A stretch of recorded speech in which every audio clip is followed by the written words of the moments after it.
Another exciting episode of Speculative Tolkienism. All right, Voice of Saruman, Chapter 10. So I did notice one thing that I stumbled on when they first start hearing Saruman's voice on 754 here. So Right. Tolkien says, like, suddenly, or the narrator says, suddenly, at the very top, the window closed, they waited. Suddenly, another voice, which is Saruman, spoke, low and melodious. Its very sound an enchantment. All that it said seemed wise and reasonable, and desire awoke in them by swift agreement to seem wise themselves. So like it wanted them immediately to agree with whatever this voice was saying so that they themselves will also seem wise. When others spoke, they seemed harsh and uncouth by contrast, and if they gainsaid the voice, anger was kindled in the hearts of those under the spell. For some, the spell lasted only while the voice spoke to them, and when it spoke to another, they smiled, as men do who see through a juggler's trick while others gape at it. Now that was interesting. Like, so it's like it's almost like a magician's trick or juggler's trick, where if the juggler, I saw it more of as a magician or an illusionist, because if you're standing right in front of the illusionist, if he's directing his attention or his illusion at you, then you'll be fooled by the illusion. But if you're standing off to the side and you can see the trick, you can see, oh, I see, he's got the card under his sleeve or something. Yeah, you could see the ruse. Go ahead. This is more akin to hypnotism, right? I mean, than anything. Right, but basically he's describing a situation where if you're kind of a bystander, you're actually not as won over by the trick of the voice or the effect of the voice. But then later in the chapter, he shows that the bystanders among the men of Rohan, who are kind of overhearing this, are won over by the voice. But to me, this is like you have charm person, right? And then you have like charm people, and right. I think what this makes me feel like, right? This whole chapter with Saruman is that he's changing the spell, as it were, to like suit what he needs in the moment.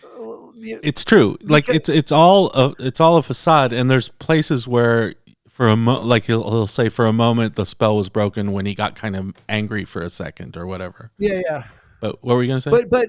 But towards the end, when he was talking to Gandalf, when it was him and Gandalf at the very end, right? When he's trying to exert all of his charm or whatever you want to call it towards Gandalf, Tolkien said the spell took on a whole new dimension or whatever. Like it was a different spell that he was weaving, So like I said, this is always seems to me like he's like, oh, I'm going to go after Theoden and try to just focus all my attention on him. I'm not, because in that way maybe the spell is diminished a little bit, and this is like again the where you actually see a spell being woven or cast. It also has in real time.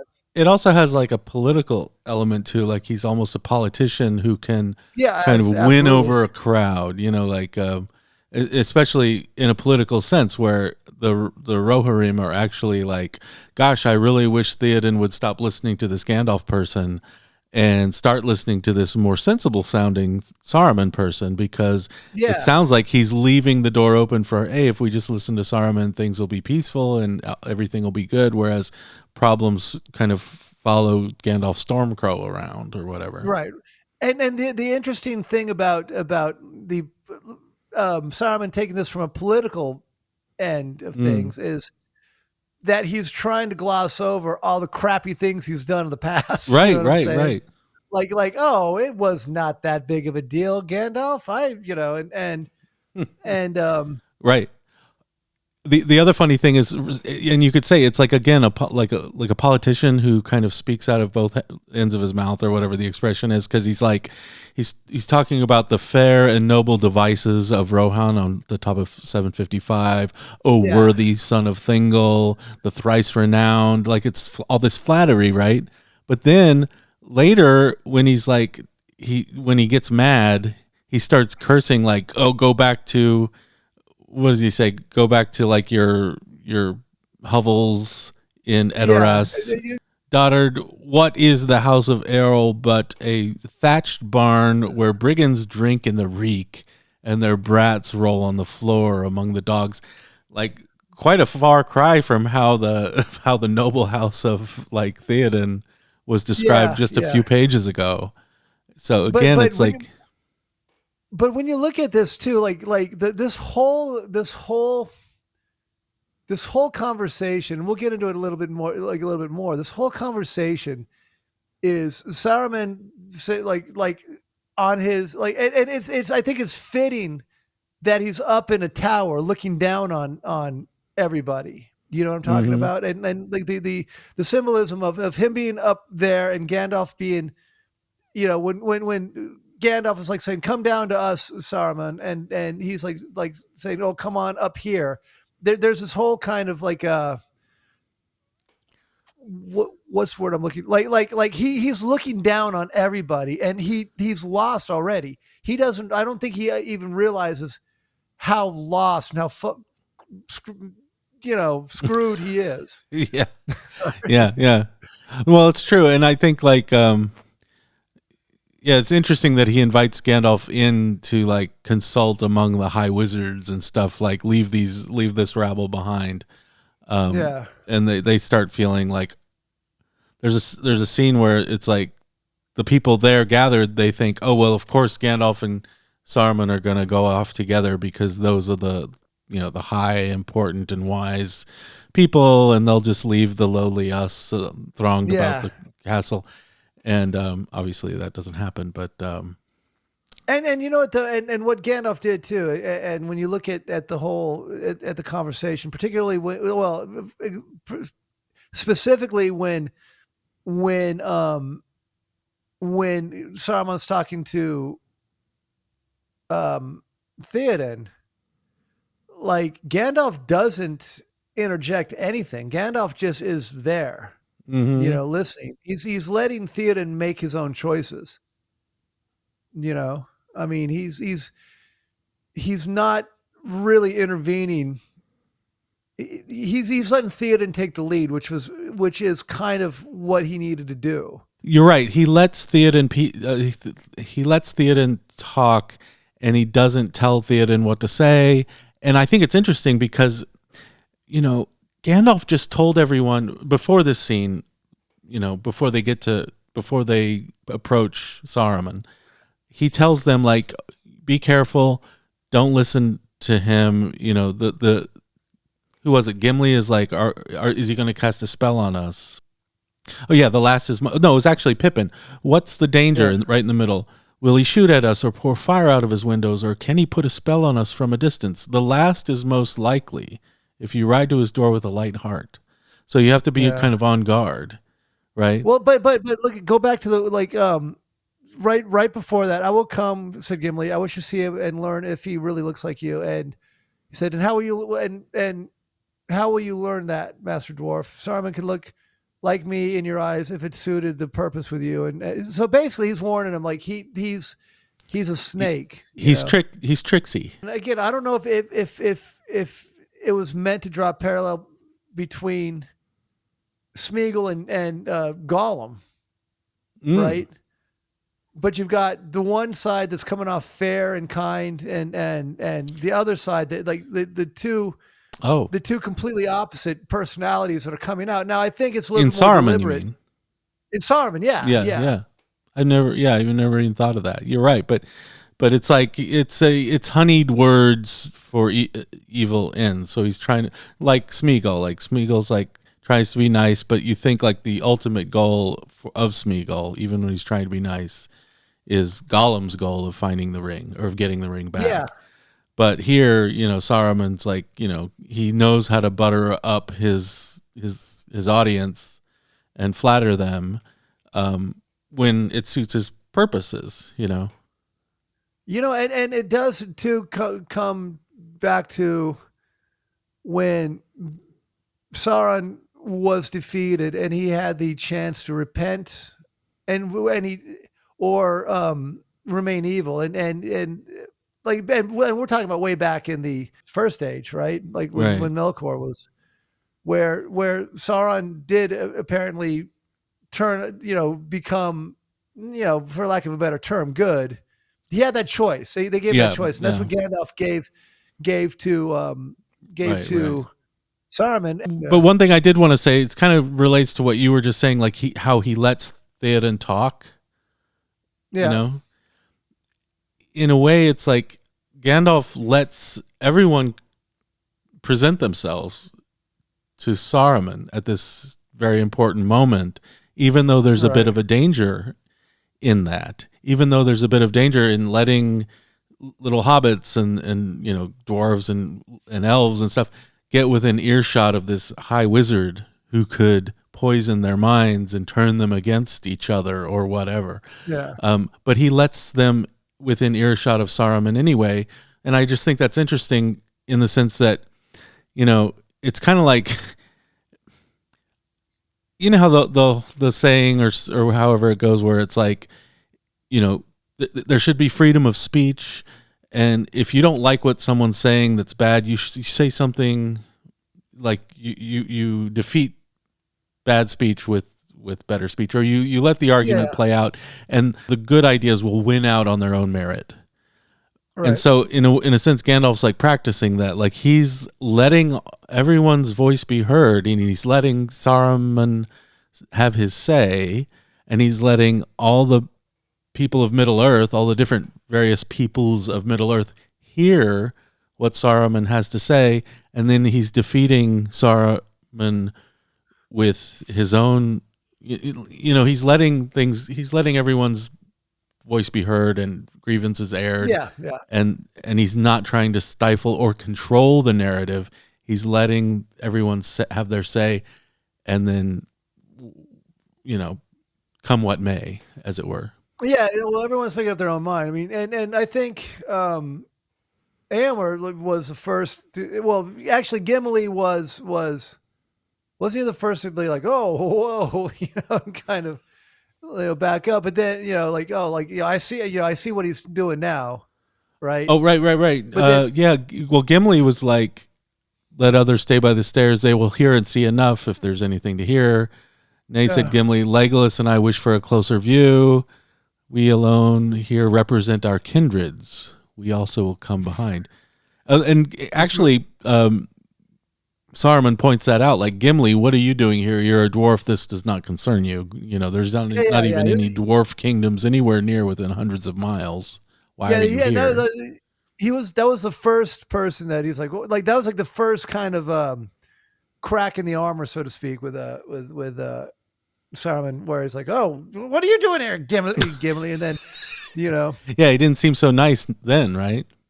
Yeah, and it's funny too, because I think that, like you can see like the cracks. You can see it like Saruman is done. You can see that he's just he's fallen, and he doesn't know that he's fallen. He doesn't know that he's got no real power left other than his voice.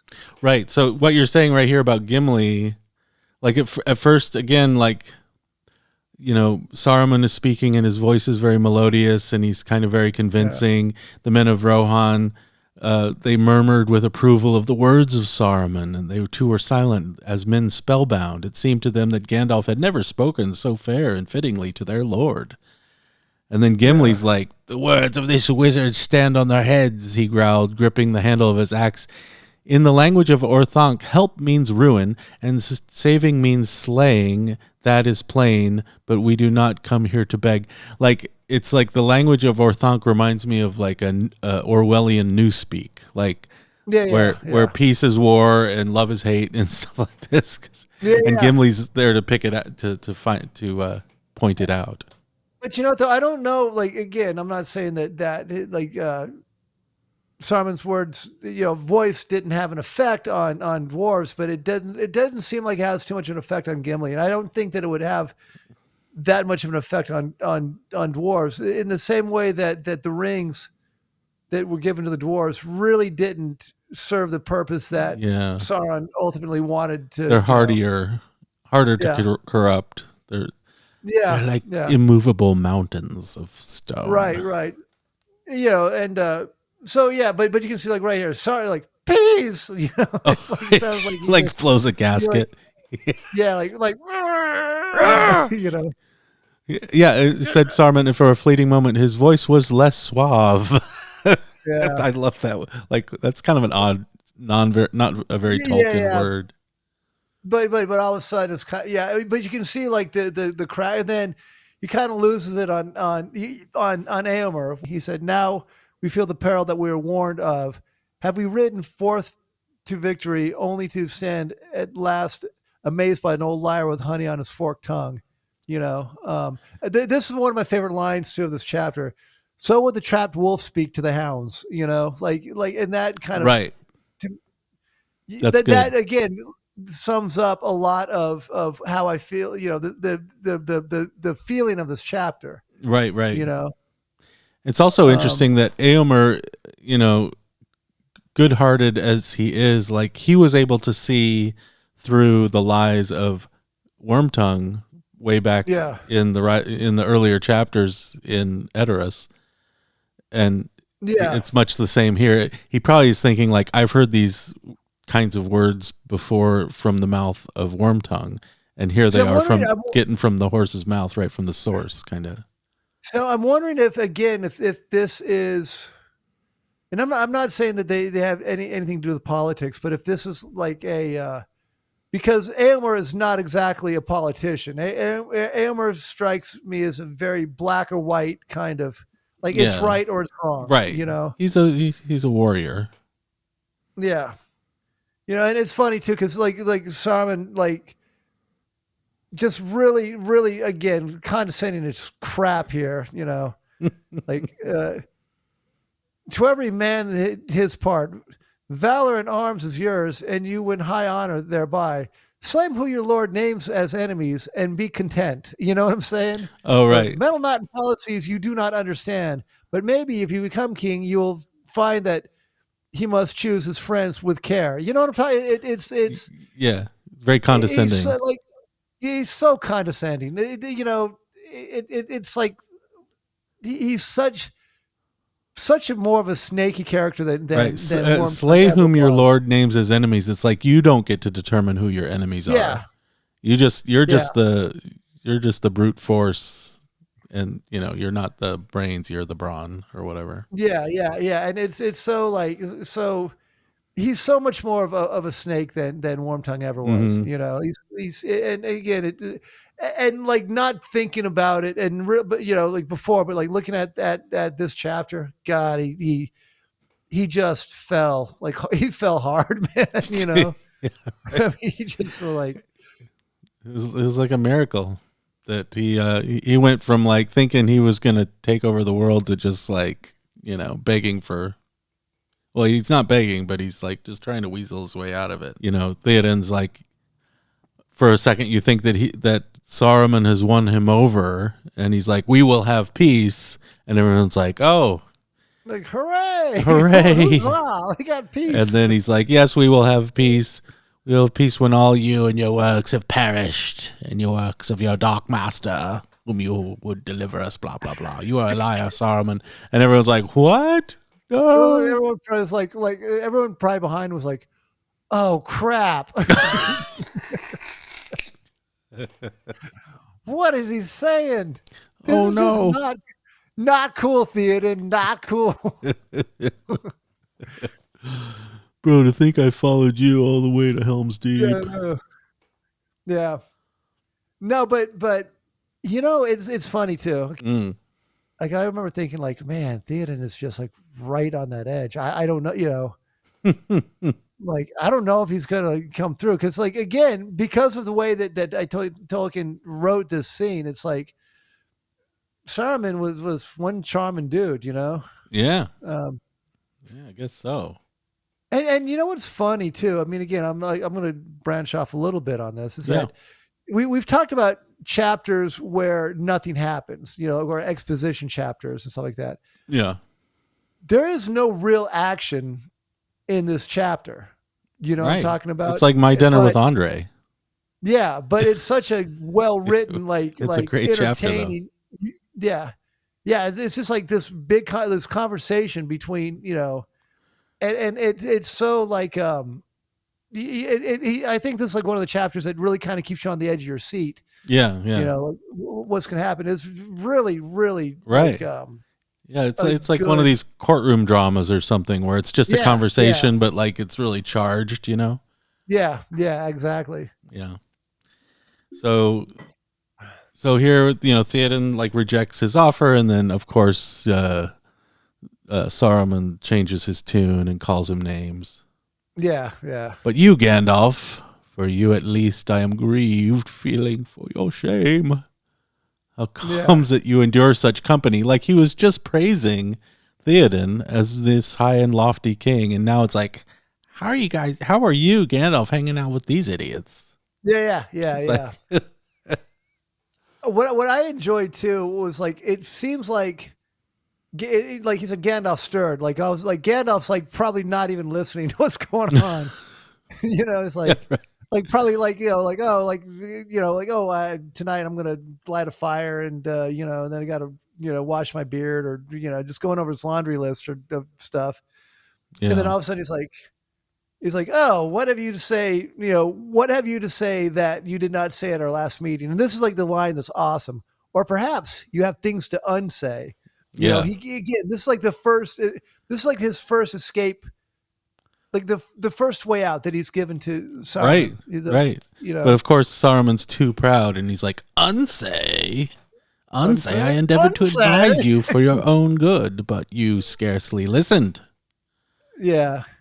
You are proud and do not love advice, said the pot to the kettle or whatever. Yeah.